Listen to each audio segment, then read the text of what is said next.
دنا بیٹا باپ کو خوش رکھتا ہے، لیکن احمق بیٹا اپنی ماں کا غم ہے۔ شرارت کے خزانے ابس ہیں، لیکن صداقت موت سے چھڑاتی ہے۔ خداوند صادق کی جان کو فاقہ نہ کرنے دے گا، پر شریروں کی ہوس کو دور اور دفاع کرے گا۔ جو ڈھیلے ہاتھ سے کام کرتا ہے کنگال ہو جاتا ہے، لیکن محنتی کا ہاتھ دولت مند بنا دیتا ہے۔ وہ جو گرمی میں جمع کرتا ہے دنا بیٹا ہے، پر وہ بیٹا جو درو کے وقت سوتا رہتا ہے شرم کا باعث ہے۔ سادی کے سر پر برکتیں ہوتی ہیں، لیکن شریروں کے منہ کو ظلم ڈھانکتا ہے۔ راست آدمی کی یادگار مبارک ہے، لیکن شریروں کا نام سڑ جائے گا۔ دنا دل فرمان بجا لائے گا، پر بکواسی احمق پچھاڑ کھائے گا۔ راست روح بے کھٹکے چلتا ہے، لیکن جو کجروی کرتا ہے ظاہر ہو جائے گا۔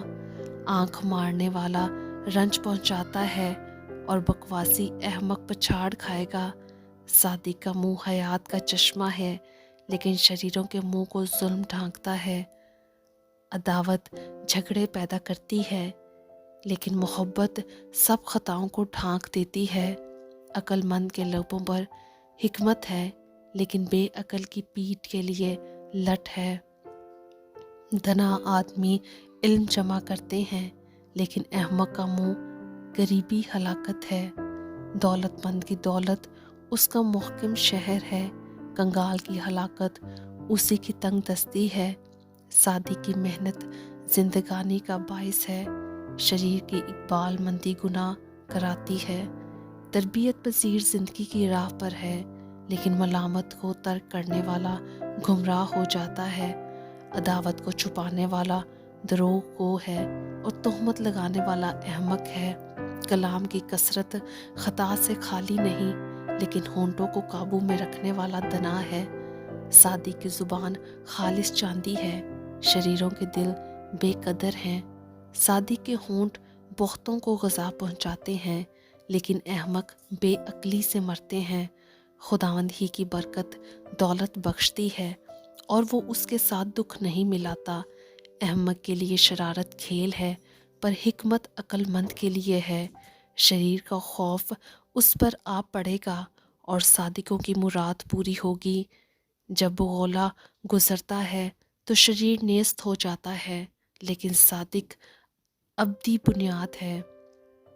جیسا دانتوں کے لیے سرکہ اور آنکھوں کے لیے دھواں، ویسا ہی کاہل اپنے بھیجنے والوں کے لیے ہے۔ خداوند کا خوف عمر کی درازی ہے، لیکن شریروں کی زندگی کوتاہ کر دی جائے گی۔ صادقوں کی امید خوشی لائے گی، لیکن شریروں کی توقع خاک میں مل جائے گی۔ خداوند کی راہ راست بازوں کے لیے پناہ گاہ، لیکن بد کرداروں کے لیے ہلاکت ہے۔ صادقوں کو کبھی جنبش نہ ہوگی، لیکن شریر زمین پر قائم نہیں رہیں گے۔ صادق کے منہ سے حکمت نکلتی ہے، لیکن کچ کو زبان کاٹ ڈالی جائے گی۔ صادق کے ہونٹ پسندیدہ بات سے آشنا ہیں، لیکن شریروں کے منہ کچ گوئی سے۔ آمین۔